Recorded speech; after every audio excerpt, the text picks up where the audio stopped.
안녕하세요. 저는 39살 경기도 의정부에 사는 아들, 딸 두 아이의 엄마입니다. 옛말에 연장은 고쳐 써도 사람은 고쳐 쓰는 거 아니라고 하죠. 저는 결혼 생활 10년을 딱 채우고서야 그걸 깨닫고 사람 고쳐 쓰는 걸 결국 포기했습니다. 요즘 여자들은 집이며 경제적 독립이며 그런 거 제대로 안 되면 아예 결혼을 안 하려고 하잖아요. 그런데 저는 집안 보고 한 것도 아니고 오직 신랑을 사랑하는 마음 하나로 그냥 평범하게 남들처럼 둘이 같이 벌어서 살림하고 싶은 마음으로 남편하고 결혼을 했어요. 그런데 그게 실수였을까요? 말 그대로 결혼 생활은 현실이더라고요. 둘이 사랑만 가지고 살 수 없는 현실이죠. 사랑도 돈 앞에선 하찮아지는 게 현실이고요.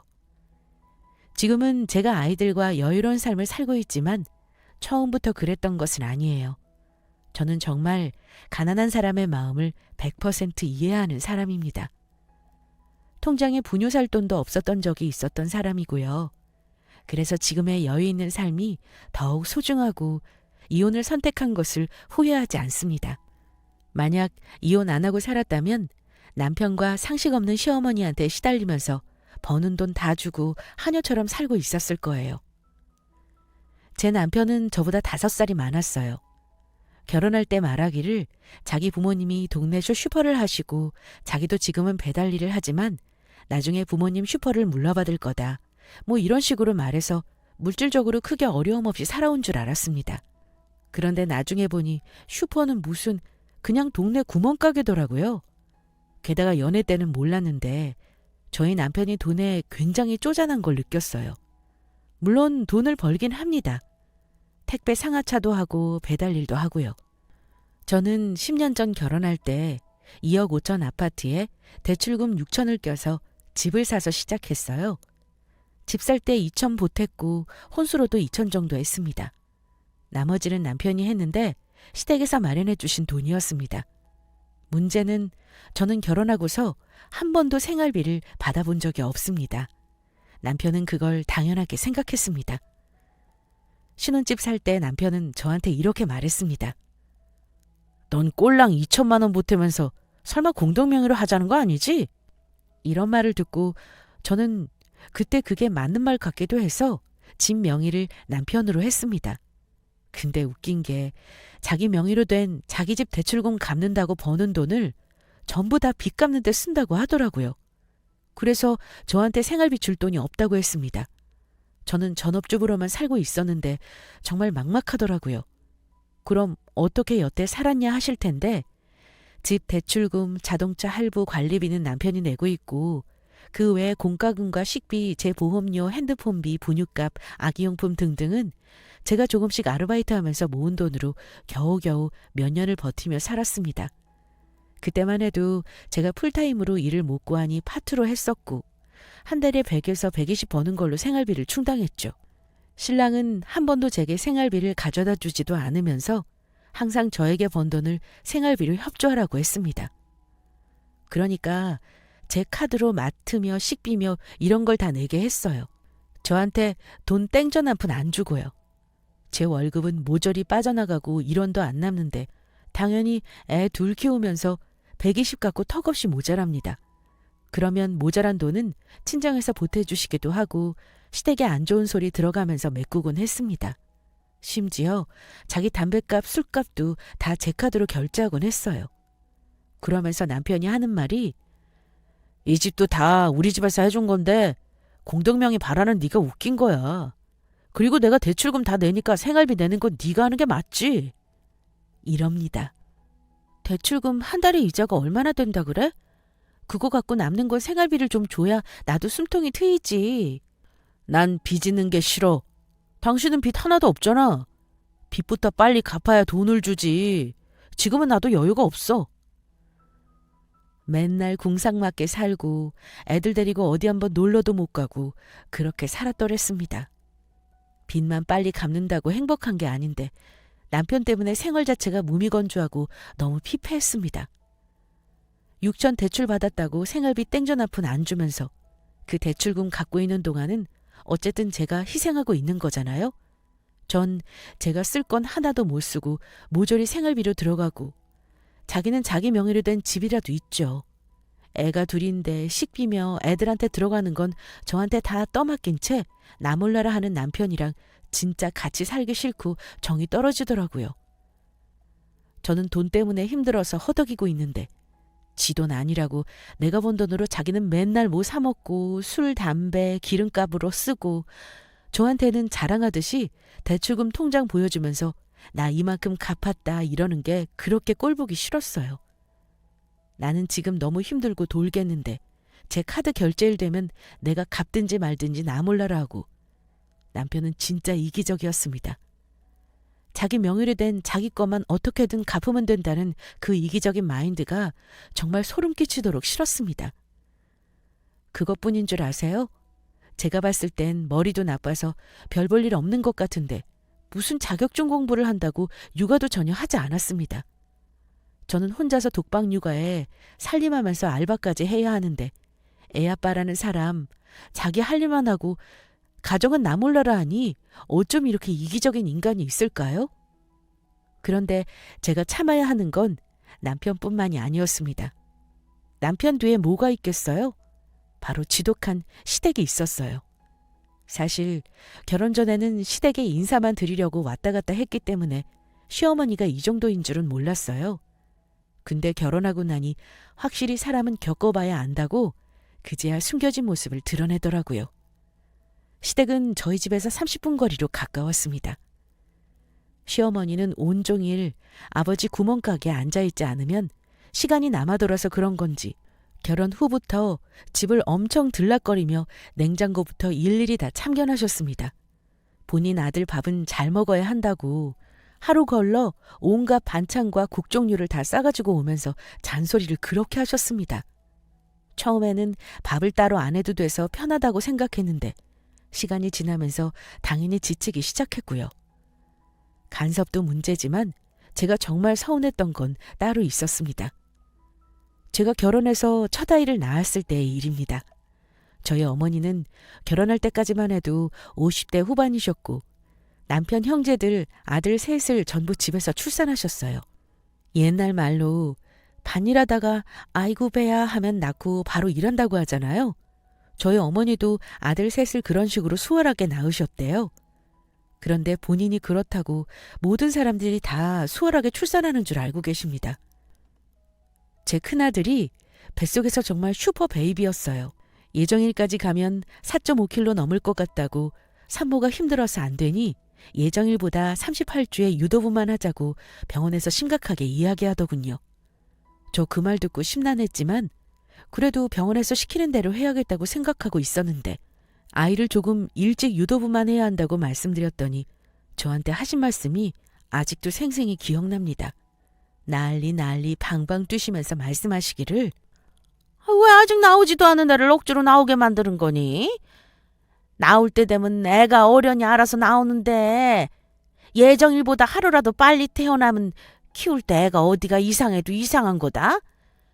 예정일보다 하루 먼저 태어나는 것도 안 되고 딱 맞춰서 나와야 애가 멀쩡한 거야. 예정일보다 2주나 당겨서 낳으라니? 뭐 그런 의사가 다 있니? 애셋 낳아본 내가 더 잘하니 그런 의사 말 듣지도 마라.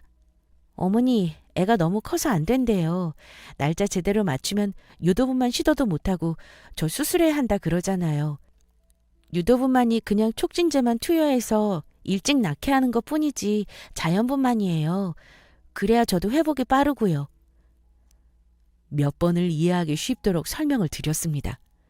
예정일은 말 그대로 예정일일 뿐 앞뒤로 열흘 정도는 당겨 나올 수도 있고 늦게 나올 수도 있는 거라고 그렇게 설명을 해도 도통 말이 씨가 안 먹히는 분이었어요. 그러면서 저한테 나는 아들 셋을 정확히 280일 딱 되는 날 낳았어. 예정일보다 늦게 태어나는 거는 다 계산을 잘못해서 그런 거다. 하고 아들 셋을 하루 오차도 없이 정확하게 280일 만에 정확히 낳았다고 우기시는 겁니다. 어머니, 저 빈혈 심해서 출산할 때 수혈도 받아야 하는데 수술하면 제가 위험할 수도 있어요. 그래서 웬만하면 수술하고 싶지 않아요. 그래서 좀 당겨서 자연분만 하려고 하는 거고요. 예, 예정일 날 낳아도 수술 안 하고 다 나을 수 있어.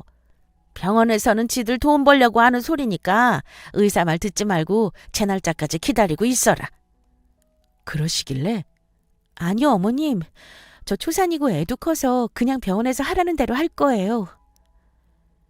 나이는 우리 친정엄마도 젊으면서 생각은 왜 그리 고리타분하신지 제가 계속 그냥 유도분만 할 거라고 했더니 고집 피우지 말고 말 들으라네요.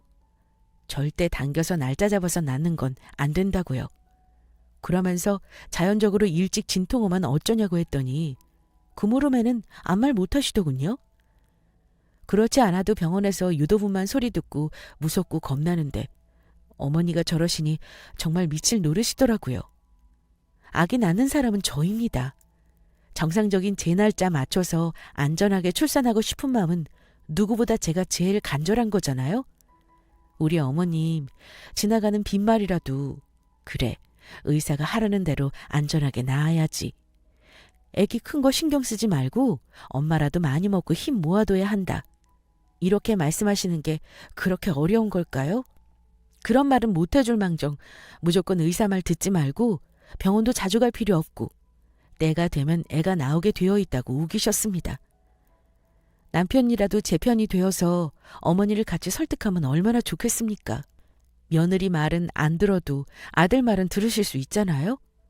근데 남편은 그 난리를 보고도 그냥 어머니 뜻대로 하라고 왜 그렇게 고집을 피우냐고 대한민국에 애 낳는 사람이 너 혼자냐고 유세를 떤다고 하는 겁니다. 남편까지 그렇게 말하니 너무 서운하더군요. 어머니 성격도 보통이 아니신 분이라 제가 2주 앞당겨 분만하면 병원에서 의사한테까지 난리치고도 남으실 것 같아 고민 끝에 시어머니한테는 말하지 않고 친정엄마와 같이 병원에 가서 아이를 출산했습니다. 남편은 어차피 제 시간에 올 수 있는 일을 하는 사람이 아니라 같이 있어주는 건 기대도 하지 않았고요.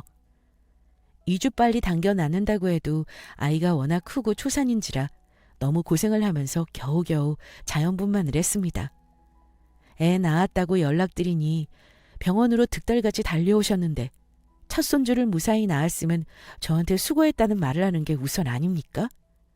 어머니는 병원에 오셔서 저한테는 수고했단 말 한마디 없이 제 날짜에 낳았어도 자연분만 충분히 할 수 있는데 그렇게 고집을 부리니?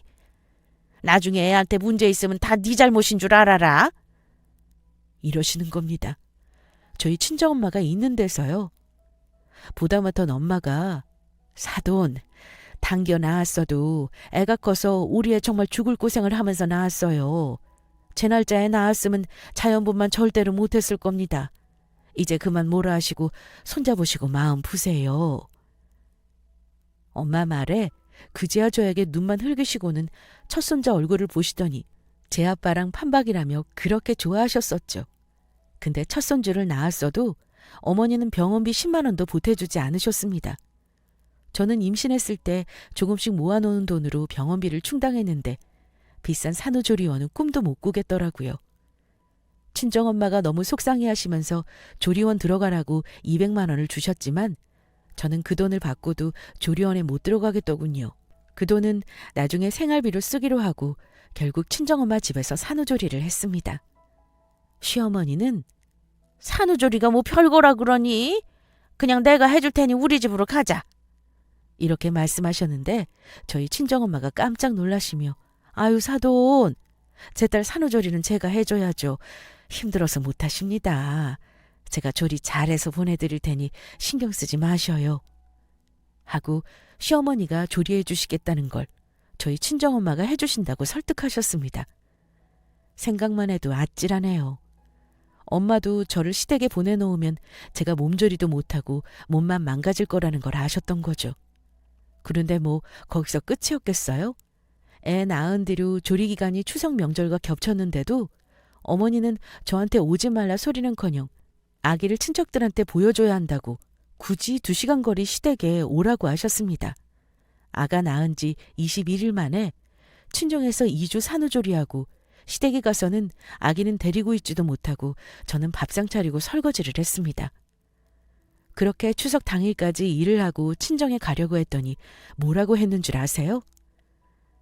이제까지 친정에 있었는데 친정에는 뭐하러 또 가니? 이러시는 겁니다.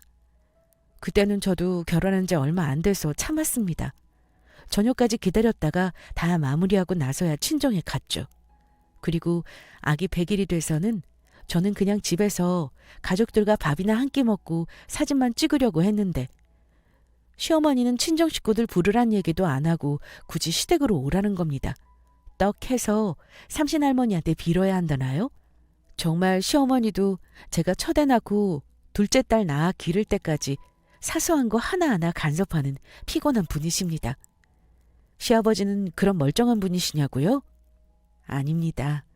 저희 시아버지 술 좋아하시고 노는 거 좋아하시는 분인데다가 시댁에 가면 늘 컴퓨터 앞에 앉아서 술 드시면서 게임 같은 걸 하셨습니다.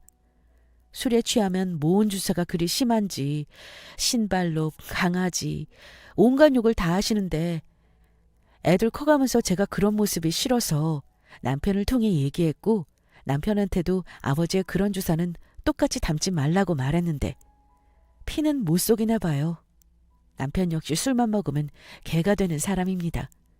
주변 이웃들한테 말실수해서 인연 끊어질 뻔한 적도 있고 남편이 잘못한 일에 제가 여러 번 사과한 적도 있고요. 시아버지랑 똑같이 입만 더러워서는 맨날 자기 화나면 신발 어쩌고 하는 그런 사람이더라고요. 저희 시댁 정말 총차적 난국이죠? 그렇게 힘들었는데 뭐하러 저는 둘째까지 낳아서 그 집에 봉사 아닌 봉사를 했는지 모르겠습니다. 저희 남편 친정에는 잘하냐고요?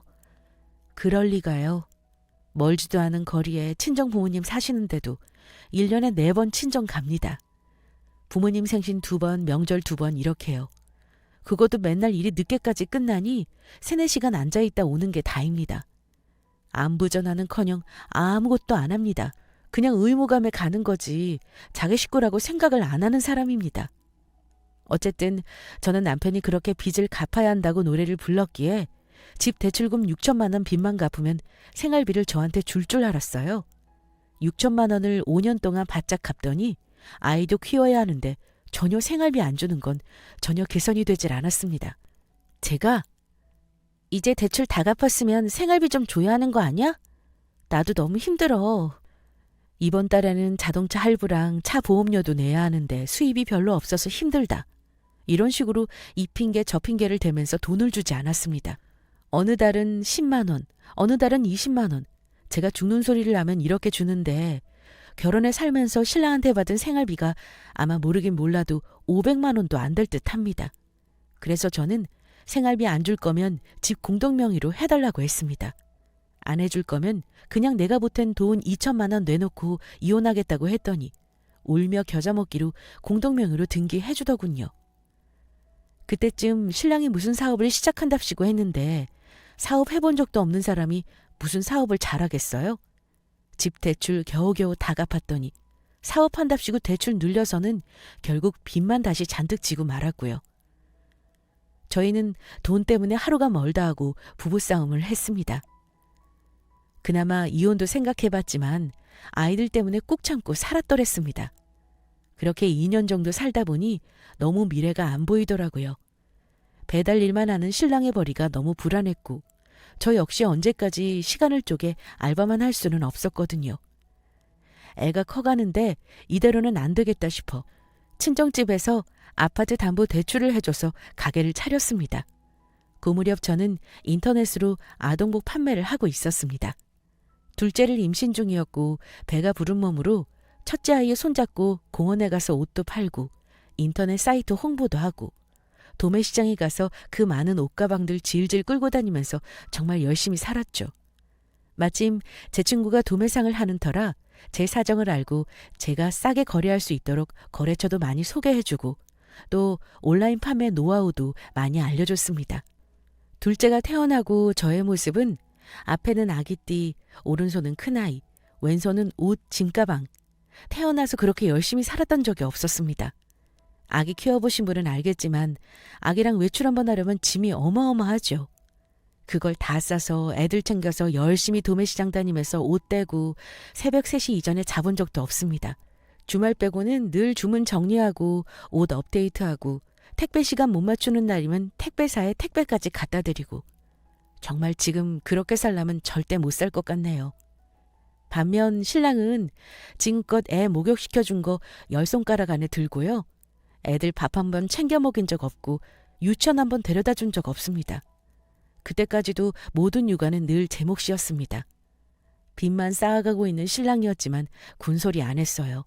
제가 그나마 잘 벌었기 때문에 그 돈으로 애들 좋은 유치원 보냈고 남부럽지 않게 잘 키웠습니다. 아이들이 커가면서 점점 제 사업이 안정되기 시작했고 큰아이 입학할 때쯤 돼서는 직원 둘도 고용해서 제가 좀 시간적인 여유가 생기게 되었어요. 그런데 제가 가게를 내고 사업한다고 하니 어머니가 뭘 하시는 줄 아세요? 옷장사가 무슨 돈을 얼마나 번다 그래. 벌어봤자지. 괜히 있는 돈 까먹지 말고 애들이나 잘 키워라. 이러시는 겁니다. 어머니야말로 동네 구멍가게 하니 장사를 조금은 아시는 분일 텐데 본인이 돈을 못 버니 저도 구멍가게 정도로 한다고 생각하셨나 봅니다. 남편은 사업을 말아먹더니 다시 택배 일을 하느라 시간적 여유가 없어 가족여행은 꿈도 못 꿀 상황이었고요. 이번에는 자기가 사업하다가 진 빚을 갚아야 한다면서 저한테 아예 생활비를 주지 않았습니다. 제가 바쁘게 장사하고 애들 다 키우고 먹고 싶은 거 다 사 먹이니까 아마 내가 돈 안 줘도 집이 잘 굴러간다고 생각을 했나 봐요. 근데 솔직히 말하면 그냥 굴러가는 정도가 아니라 월 순수익 1,000만 원이 넘고 있었을 때였어요. 하지만 저는 제 수입에 대해 시댁에 일절 말하지 않았습니다. 다만 남편은 제가 생활비 달라는 말을 안 하니 좋아하더라고요. 저희 아이들 아빠와의 추억이라는 게 없는 아이들입니다. 그나마 제가 겁이 없고 대담한 성격이라 여유가 생긴 그때부터 애 둘 데리고 여행도 다니고 제주도며 강원도며 전국 각지에 책 읽다가 본 곳이 있으면 체크해 두었다가 다녀오곤 했습니다. 그런데 애들 데리고 처음 제주도를 갔다 왔는데 하필이면 아이들과 제주도에서 돌아온 날 저한테 말씀도 안 하시고 시어머니와 시누이가 집에 와 있더라고요. 남편이 애들하고 애엄마가 제주도 갔다고 말을 했는지 시어머니는 싫어하는 티를 팍팍 내셨습니다. 신우가 어머니 없을 때 저한테 살짝 말하기를 새언니, 며느리가 여행 간다고 신랑 밥도 안 차려주고 며칠을 집을 비우고 그러면 시부모가 얼마나 속상한지 알아요? 어머니가 화나신 거 그것 때문이에요. 저 들으라고 이렇게 얘기하는 겁니다. 어머니가 왜 기분 나빠하는지를 제가 모를 리가 있겠습니까? 그 후 저 없는 데서 제 욕을 얼마나 하셨는지 남편이 저한테 이러더군요. 여보, 그냥 앞으로 어디 여행을 가더라도 어머니한테는 절대 얘기도 꺼내지 마. 애들한테도 말 못하게 단속시키고 아무도 모르게 다녀와. 그래서 그 다음부터는 말씀 안 드리고 몰래 애들 데리고 첫 해외여행을 일본으로 갔었죠. 근데 하필 로밍을 하자마자 신우한테 전화가 온 거예요. 언니, 주말에 어머니가 집에서 만두할 거라는데 몇 시에 올 수 있어요? 하길래 아가씨, 사실은 제가 지금 애들 데리고 해외여행 와 있어요. 이번 주말에는 시댁에 못 갈 것 같아요. 어머니가 신랑 혼자 두고 애들 데리고 다니는 거 안 좋아하시니까 괜히 신경 쓰게 해드리고 싶지 않아서요. 그냥 어머니한테는 비밀을 좀 해주세요. 제가 이렇게 말했더니 신우가 언니, 우리 엄마 그런 사람 아니에요. 애들 데리고 여행 간다고 하면 용돈을 주면 더 좋지. 근데 언니는 그런 데 가면서 엄마한테 말씀도 안 드리고 간 거예요? 하더라고요. 제주도 다녀온 것도 그렇게 싫어하시는데 제가 애들 데리고 해외에 나갔다고 하면 가만히 있으시겠습니까? 저는 그 뒤로도 가족 여행이든 아이들 데리고 저만 가든 일절 어머니한테는 어디 놀러 간단 말을 하지 않았습니다. 그때는 그렇게 못마땅해 하시던 분이 신우이가 자기 애 데리고 경주도 다녀오고 여행 다니는 걸 보더니 그땐 또 제가 한심해 보였나 봐요. 갑자기 전화를 하셔서는 애들 데리고 여행도 좀 다녀주고 해라. 애들을 추억도 없이 집에만 가둬놓고 그렇게 키우는 거 아니다. 하시며 한숨을 푹푹 내쉬더라고요. 친손주들 추억 하나 없이 집에만 가둬놓고 기른다고 생각하셨나 봅니다. 그렇게 애들 데리고 악착같이 사업하고 돈 욕심내면서 하루 4-5시간 자면서 버텼는데 신우가 어느 날 그러는 겁니다. 우리 오빠는 너무 불쌍하네요. 혼자 저렇게 힘든 일하면 얼마나 힘들까? 어깨가 얼마나 무겁겠어요? 우리 신랑은 제가 돈을 잘 벌어다 줘서 맨날 입이 귀에 걸려 있거든요. 신랑 주변 직장 상사들이 너네 신랑은 땡 잡은 거라고 다 그런대요. 근데 언니는 얼마 버는지는 모르지만 그렇게 애들 데리고 여행 가고 좋은 거 다 사 입히고 그러는데 저 솔직히 볼 때마다 좀 그래요. 이렇게 저한테 대놓고 얘기하더군요. 저는 속으로 코웃음을 쳤습니다. 남편이 펑펑 쓸 만큼 돈을 벌어다 준 적이 없는데 결혼하고 이제껏 생활비 한 푼 준 적 없고 다 내가 벌어서 하는 거라고 하면 뭐라 그럴까 궁금했죠? 하지만 저는 쉬누이 그 말에 그냥 웃기만 했습니다. 집에서 살림하시는 분들 보통들 그렇겠지만 저는 제가 돈을 벌 때도 마찬가지였고 3만 원 넘는 옷 한 번 제대로 사 입어본 적 없습니다. 항상 홈쇼핑에서 대량으로 파는 화장품들 사서 그거 바르고 친정엄마가 화장품 사시면 그거 샘플 받은 거 갖고 와서 바르고요. 그 흔한 명품 하나 가져본 적 없어요. 너무나 다행스럽게 피부, 치아, 두피 다 잘 타고 나서 그것과 관련된 병원 한번 안 다녀봤네요. 아이들한테 쓰는 돈 빼고 한 달에 제가 저를 위해 쓰는 돈 10만 원 될까요? 그런데 시누이는 자기 오빠가 힘들게 버는 돈을 제가 다 쓰고 놀러 다녀서 집에 돈이 없는 줄 아는가 봅니다. 아마 저희 시어머니는 저희가 돈이 없는 게 제가 돈을 펑펑 쓰고 다녀서 없다고 생각하고 있겠죠?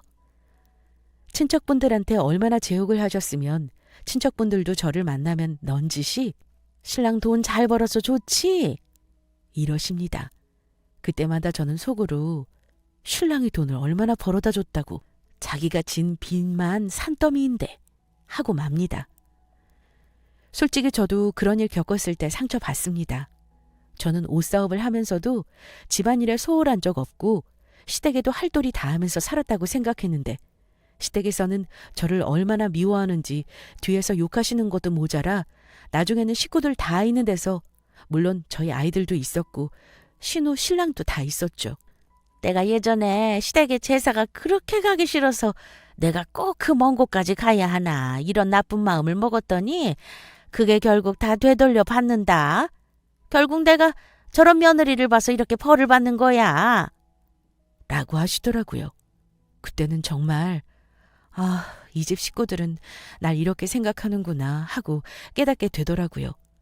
어머니는 저를 왜 그리 못마땅해 하시는지 저만 만나면 여자가 밖으로 돈 번답시고 나더니 남편이 입길이 막히지. 잘 될 리가 있니? 여자가 안 도와주는데. 이러시거나 어떨 때는 남의 집 며느리와 비교하시면서 저 집 마누라는 모든 걸 다 자기가 한다. 몸값이 1,000만 원이 넘는 여자다. 이런 어처구니 없는 말씀을 하곤 했습니다. 아이가 학교 들어갈 무렵 7년 정도 진짜 인생에서 저렇게까지 열심히 살아본 적이 있나 싶을 정도로 안 자고 안 먹어가면서 악착같이 일한 보람이 있었는지 제 사업은 날로 번창했습니다. 매장 근처에 큰 아파트 단지가 들어왔는데 가게 근처에 정류장이 생기면서부터 매출이 더 늘기 시작했습니다. 저는 그때 드디어 친정 부모님이 집 담보로 대출해 주신 것도 다 갚았고 대출을 갚던 액수보다 더 많이 친정 부모님께 용돈을 드리기 시작했습니다. 그리고 차도 바꿨고요. 사업이 잘 굴러가고 돈이 붙기 시작하니 남편이 슬슬 변하더군요. 좋게 변했냐고요? 아닙니다. 그나마 하던 배달 일을 줄이더니 나중에는 아예 제 매장을 나눠서 자기도 사업을 하겠다는 허튼 소리를 하기 시작했습니다. 이 인간이 돈 냄새는 어찌나 잘 맞는지 제가 말을 안 했지만 벌이가 남편보다 낫다는 건 눈치채고 있었던 것 같습니다. 그런데 시모라는 사람은 남편보다 더 했습니다. 저는 오전에는 온라인에 상품을 올리고 오후에 가게 출근하려고 하는데 가게를 봐주는 직원에게서 전화가 왔습니다. 사장님 시어머니라는 분이 갑자기 오셨는데요. 정말 이상한 분이세요. 오자마자 우리 매장 매출부터 물어보고 카운터에 장부도 뒤지시고요. 어떡해요? 빨리 나오셔야 할 것 같아요. 이러는 겁니다. 제가 장사하니 몇 년 동안 제가 하는 일 무시하면서 한 번도 제 가게에 안 오던 분이 갑자기 제 가게에는 왜 오신 건지 이상했습니다. 부랴부랴 매장에 나갔는데 시어머니가 떡하니 앉아 계시는 겁니다. 예. 너는 그동안 시어미를 속인 거냐? 시집에 올 때는 맨날 거적대기 같은 것만 걸치고 와서 내가 몰랐는데 이런 가게에 직원까지 두고 쓰면서 그렇게 돈 없는 척을 한 거니? 어머니가 대뜸 저한테 이렇게 말하시는데 기분이 너무 나쁘더라고요. 어머니, 제가 언제 돈 못 버는 척을 했다고 그러세요? 언제 저한테 얼마 버는지 물어보기라도 하셨나요? 아무튼지 직원한테 대충 한 달에 얼마씩 버는지 들었다. 그래서 말인데 또 이달부터 나한테 월 300씩 내 통장으로 붙여라. 이러시는 겁니다.